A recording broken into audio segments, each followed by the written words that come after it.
In this video, I'm going to go over the 7 things that you need to know in order to grow a successful business. If you get these out of order, your business is going to fall. You're going to be a slave to your business. You'll start out feeling really inspired and things will start working, but then they'll stop. You need to have these things in order, and most people don't hit number 1.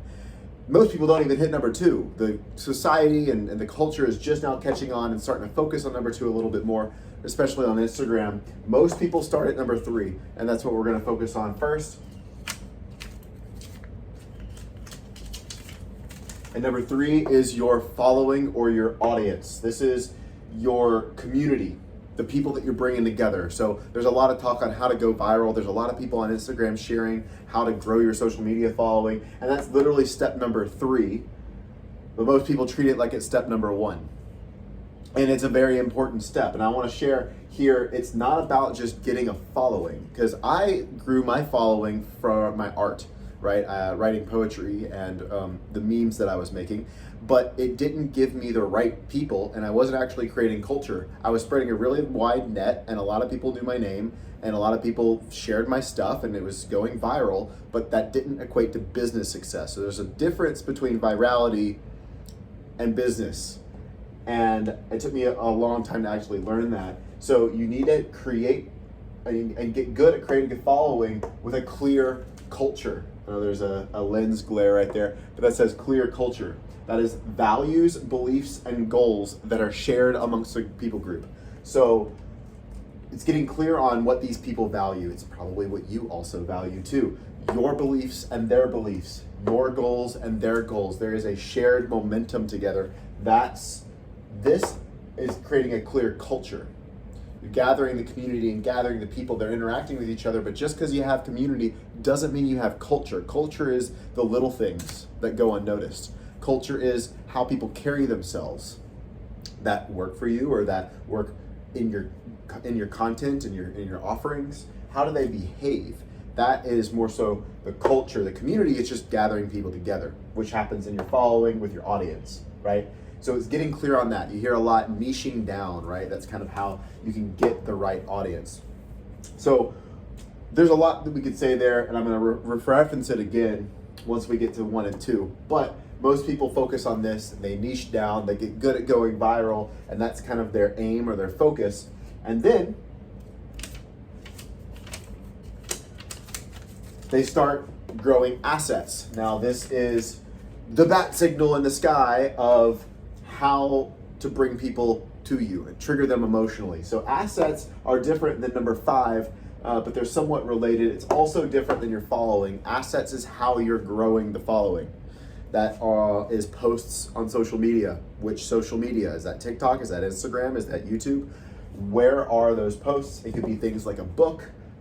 This is something where people, it could be an email list, it could be a Substack. How are you gathering the people? Those are your assets when it comes to the digital age and growing in that way.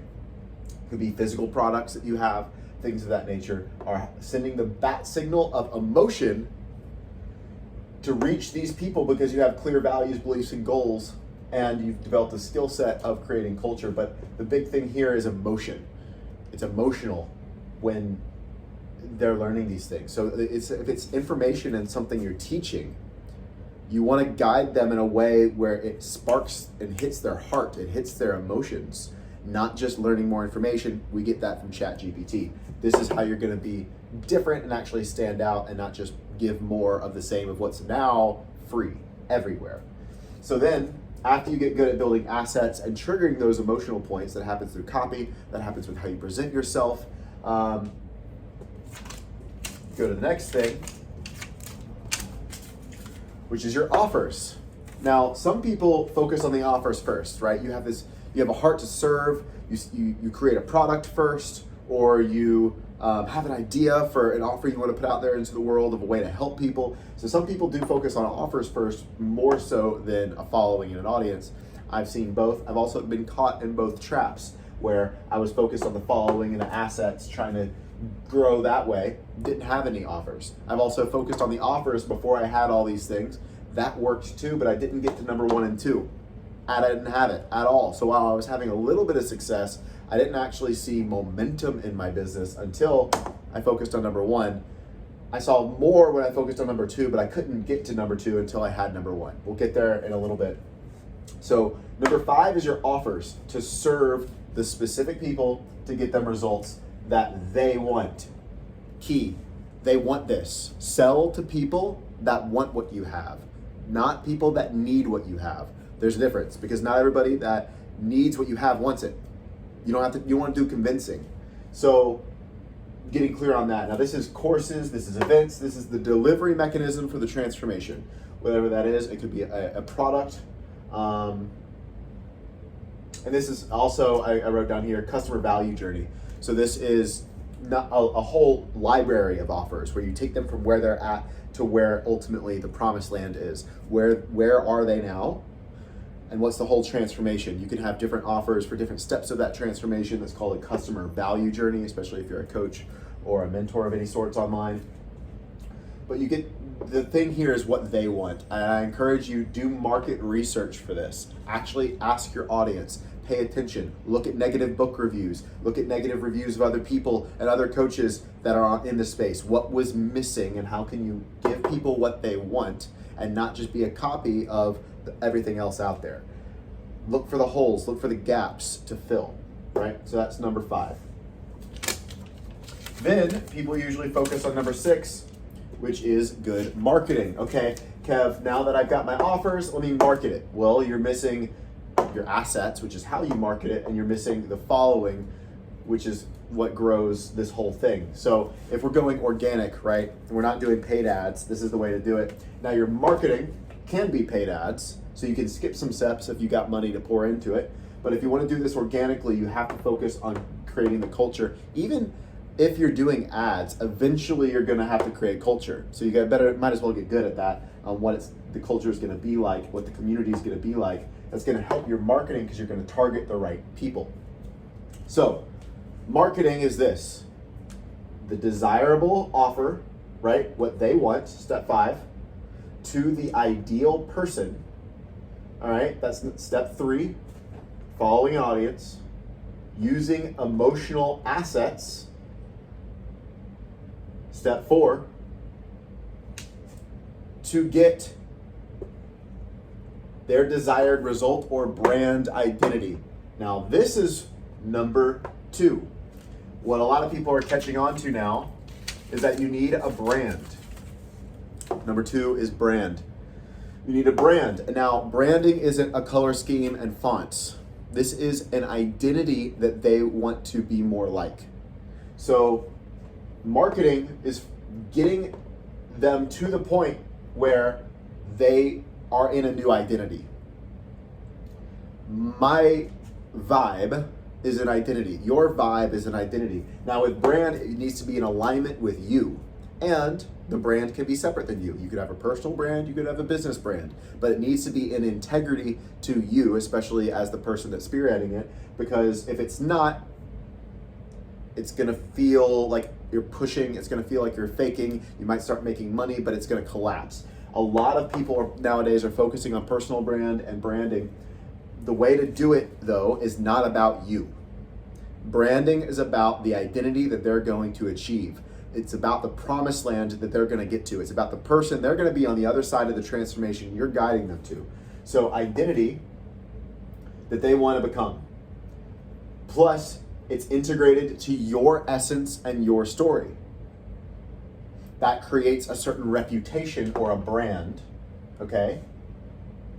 And all of that is like a math equation for the right message.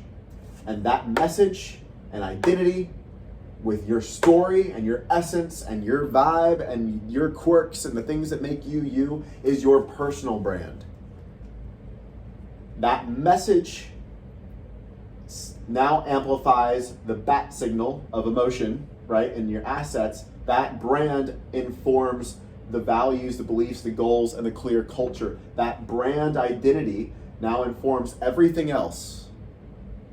Do you see how before it was just kind of Wild West style? Now we have something that's a foundation. Your brand carries the energy, the essence, the clarity that the vehicles of all this other stuff have to move. And so a lot of people focus on the systems of business in steps 3, 4, 5, and 6, and 7. We'll get to in a second. But they miss the brand, and they also miss number 1, which we'll talk about last. And if you don't have that brand clarity, you don't have that message, you don't have that mission, it's gonna be tough. Because you're walking on unstable ground, and you're also kind of pitching and catching with your audience. You're not saying, hey, we're going this way. You're not leading in a lot of ways. You're leading, but based off of feedback constantly.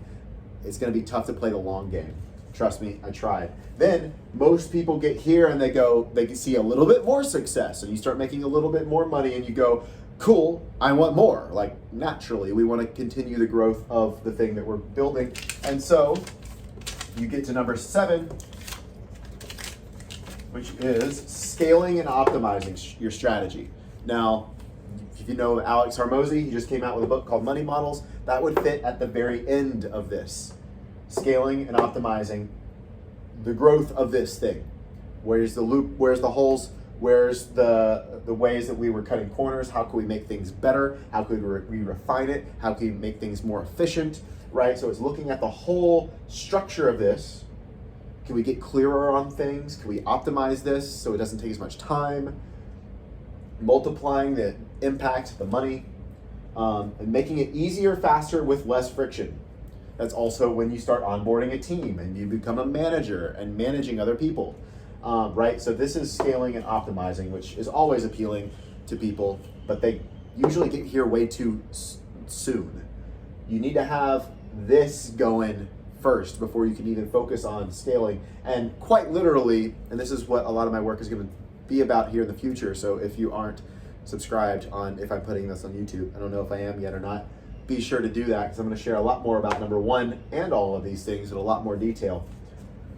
But number 1 is something that some people have and they don't realize it. It's also something that some people don't have, and they don't think that they don't even realize they need it, because everybody else is focusing on the brand. And if you just get clear on the brand message, you get clear on your niche, you get clear on what it is you want to do, you hire a coach and they ask you to fill out this form of your ideal client and what's your message and who's your avatar and what do you stand for and your values and what makes you you, and then it's more than just a worksheet.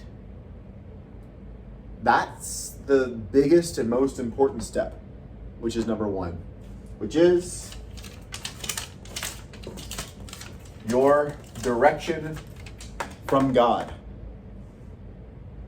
If you don't have a God-given assignment, God-given, not self-fabricated, it ain't gonna work. It might work financially, but it's gonna work you. If it's a God-given assignment, this whole thing becomes a game and it's easy. If you don't have a God-given assignment, it's going to feel like an uphill battle and a push. And you're going to be suffering trying to find out the brand clarity, find out the audience, find out the assets. You're self-generating and moving the thing. It's not to say that that can't work. It's worked for people. It worked for me in the past. But now that I'm on my God-given assignment, and I understand because it's not coming from a cute idea Kevin had, God told me to move and do this, I walk with way more clarity on all of the things. And I'm not the CEO, God is. I'm not the one that has to figure it out. I consult God. In 2 months, I've gone from a solopreneur that turned down and cut off my relationship coaching business, shut it down, to a team of 12 people right now in 2 months with an app, and a book coming out, and a movement that's happening. Why? This. I didn't have that in the relationship coaching thing. It was a good idea, and it felt like my life's purpose. Viscerally felt like my life's purpose. In a lot of ways, it still is. But God had bigger plans and a bigger vision. So when I deepened my relationship with God through prayer, through fasting, through worship, through community, through reading scripture, in due time, he revealed to me, right when I let go of the coaching business, with relationship coaching, he revealed to me this. And my specific brand following, assets, the offers, the marketing, the vision, what the impact they're going to have. Now, here's the rub. This is who you serve, This is, God operates business as we're protecting people. So what are we protecting them from? It's important to get clear on. Now it's a game of obedience, you see. It's not a game of, it's not a risk game at all. If God tells you to move, you move. You Hail Mary it because he said it's going to work. You show up like David in front of Goliath and go, God already told me I'm going to be king, and one of us is going to die, and that's not me because God already told me I'm going to be king. You show up different. So now it's obedience, clarity from your assignment and your calling. Only can come from relationship with God. Seek first the kingdom. Now, here's the interesting bit. The world says, what's your why? And they replace this with your why. The issue there is it's yours. If it's still your why, it's self-generated, a self-generated why with a self-generated brand, with a good idea about who to talk to, with your idea about the assets and your idea about what they want. Hello? People get that wrong a lot in step 5. With your idea about the marketing and your idea on how to scale it. Or it could be God's idea that you're stewarding. You see how that could just be so much easier? God has sent me an avalanche of opportunities and abundance in the past 2 months, more than the past 2 years of my relationship coaching business, and that's not a lie. Things have moved so fast because now I'm walking in obedience because of my relationship with God, and I'm getting direction from him first. So I'm going to go through all these way more in detail. Be sure to subscribe. Tune in on the next video that I'm going to share more.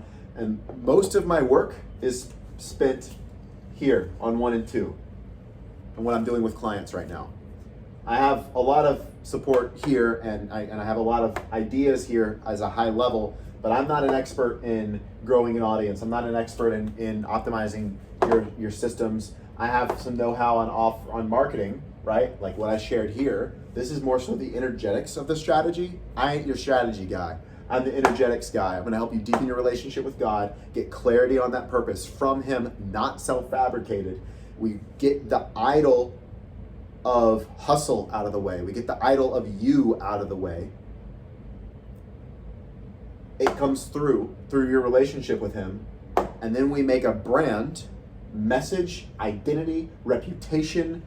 You get so clear on that you know exactly who you're talking to, you know exactly the transformation you're bringing them through, you know what they want, you know their promised land, it's in integrity with you. We give a personal spin of your own essence in there. You're standing for something, you got a very clear message. Now it doesn't matter what you post. You're gonna show up confidently and clearly.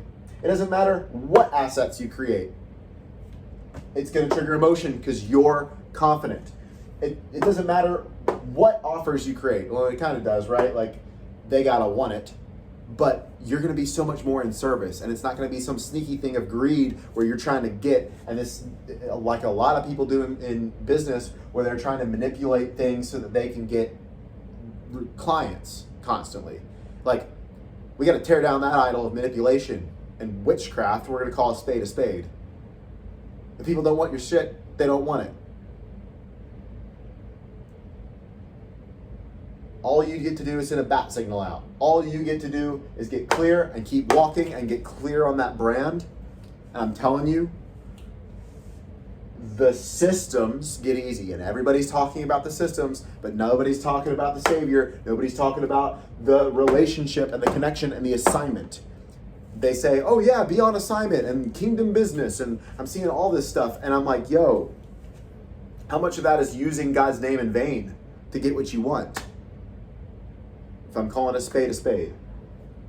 So if you want that level of inner conviction and to be unshakable on your purpose and on your path because you know God has ordained it and you have been anointed for that business, that's what I'm up to. I hope this helped.